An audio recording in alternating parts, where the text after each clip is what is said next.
वो रात में जब आर्यन अपने दोस्तों के साथ गहरे जंगल में गया था, तब कोई नहीं जानता था कि ये उनके लिए एक खौफनाक रात बनने वाली है। आर्यन ने हंसते खिलखिलाते हुए अपने दोस्तों से कहा, चलो चाय पीते हैं, ये जंगल तो बहुत अच्छा है। पर जैसे ही वो अंधेरे में आगे बढ़े, आर्यन को लगा कि कहीं कुछ गलती हो रही है। उनके चारों ओर हवा में घुटन सी महसूस हो रही थी, जैसे मानो कोई देख रहा हो। ये एक बड़ा शहर था, मगर आर्यन और उसके दोस्तों को लगा जैसे वो किसी सुनसान जगह में फंस गए हैं। आर्यन एक निडर और साहसी लड़का, हमेशा से जोखिम लेने के लिए तैयार रहता था, लेकिन उस रात जंगल की खामोशी ने उसे रोक दिया। उसके हाथ ठंडा हो गए, उसकी आंखें चारों ओर चौकस थीं। धीरे धीरे उसने अपनी दोस्त नंदिनी की ओर देखा, जो चुपचाप हरी घास पर बैठी थी। क्या हुआ? उसने पूछा। नंदिनी ने बस गर्दन हिला दी, पर उसके चेहरे पर छिपा डर साफ था। सभी दोस्त एक दूसरे को देखने लगे। क्या वो सच में यहां अकेले हैं, या कोई उन पर नजर रख रहा है? आर्यन ने खुद को यकीन दिलाया कि यह सब उसका मन का खेल है। पर अगले पल एक अजीब आवाज सुनाई दी, जैसे किसी ने पत्तों को खिसकाया हो। सबके दिल की धड़कनें तेज हो गईं। आर्यन खुद को समझाने लगा, बस एक जानवर होगा, चिंता की कोई बात नहीं। पर सभी को लगा कि वो जंगल में केवल जानवर नहीं है। जंगल की इस अनजान जगह में खुशियों का प्रचार करते हुए आर्यन का मजेदार लहजा अब भयभीत होने लगा था।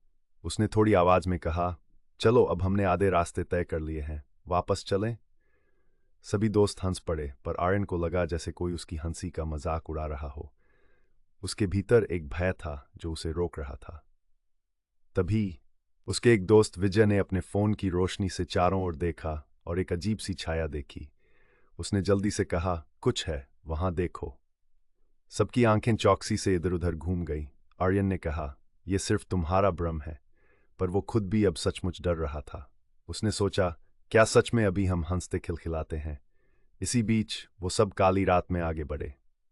आर्यन और उसकी सहेली नंदिनी ने एक दूसरे की हथेलियों को कसकर पकड़ा। जब वो आगे बढ़ते गए, हवा और भी ठंडी होती गई। कोई बूंदें उनकी मुंह पर पड़ने लगीं। विजय ने धीरे से कहा, इस जंगल में कुछ ठीक नहीं है। मेरी भावना कहती है कि हमें यहां से लौट जाना चाहिए। नंदिनी ने सहमति में सिर हिलाया, लेकिन आर्यन इसे अपने डर से बचने का मौका मानकर हंसने लगा। तुम दोनों डरपोक हो। इस तरह से वो सब आगे बढ़ते गए, और तभी आर्यन ने देखा कि एक काले रंग की जानवर की छाया उसके पीछे खड़ी है। कोई आवाज नहीं, बस एक ठंडी सिहरन। उसकी आंखें जैसे खो जाने लगीं। सब कुछ ठहर गया। आर्यन! विजय ने चिल्लाया, और वो सब भागने लगे। इस भागदौड़ में नंदिनी चकनाचूर हो गई और जमीन पर गिर पड़ी। हम ये नहीं कर सकते, उसने कहा। आर्यन का दिल धड़कने लगा। वो अंधेरे में अपनी दोस्तों को छोड़ नहीं सकता था। अगले क्षण वो उसके पास पहुंचा। नंदिनी, चलो चलें, उसने कहा। और तभी उस जानवर ने फुफकारते हुए गुस्से में कदम बढ़ाए। वो चौंक गए। एक काली आकृति जो उनकी कल्पनाओं को भी पार कर गई थी। आर्यन ने नंदिनी का हाथ पकड़ा और भागने लगा। बीच में विजय की चीख सुनाई दी। उन्होंने पीछे मुड़कर देखा कि विजय अदृश्य रूप में गायब होता जा रहा है। नंदिनी ने आर्यन की ओर देखा और कहा, इस जंगल में क्या हो रहा है? बस चलते रहो, आर्यन ने चिल्लाया। आर्यन तब इस पल में सोचने लगा, क्या मुझे विजय की मदद करनी चाहिए, या हमें अपना जीवन बचाने के लिए भागना चाहिए? पर वो ये भी जानता था कि अपनी दोस्तों को खोना उसे ज्यादा दर्द देगा। अचानक एक जोर से आवाज सुनाई दी, रुको, तुम यहां से नहीं जा सकते। सब कुछ ठहर गया। आर्यन और नंदिनी ने अपने चारों ओर देखा। उन्हें एक पुरानी सी रुई जैसे वस्त्र में एक आदमी दिखाई दिया। उसकी आंखें अजीब सी चमक छिपाए हुए थीं। आर्यन तो थम सा गया। उसकी आवाज में सिसकियां थीं, तुम सब मेरे जाल में फंस गए हो। आर्यन की धड़कनें तेज हो गईं। नंदिनी ने कहा, कौन हो तुम? क्या हमारे दोस्त विजय के साथ कुछ हुआ? वो फिर से डर गई। उस आदमी ने ठहाका लगाते हुए कहा, विजय? Within Taskodor were Sford, without Momais। Aryan को समझ में नहीं आया। उसकी आंखों में पानी आ गया। उसे लगा जैसे वो एक बुरे सपने में फंस गया है। वो नंदिनी की आंखों में देखता रहा। वो उसके लिए हमेशा खड़े रहना चाहता था। हालांकि जम्मू से लेकर हरियाणा की सीमा और अब ये खौफनाक जंगल, सब एक सपने की तरह लग रहा था। उसकी आंखों में गर्ज छलने लगी। नहीं, ये मेरे दोस्त है। उसने उसे पीछे धकेलने की कोशिश की। अचानक एक चीत्कार सुनाई दी। नंदिनी की आवाज सब कुछ बदल दी। उसकी आंखों में डर बत्तियां तरह जलने लगी थी। आर्यन, वो तुम्हें खा जाएगा। आर्यन का मन पूरी तरह से पीस गया।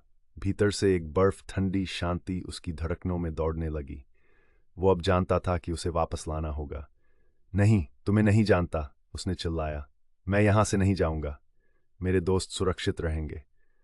नंदिनी ने फिर कहा, क्या तुम सच में ये सब कर पाओगे?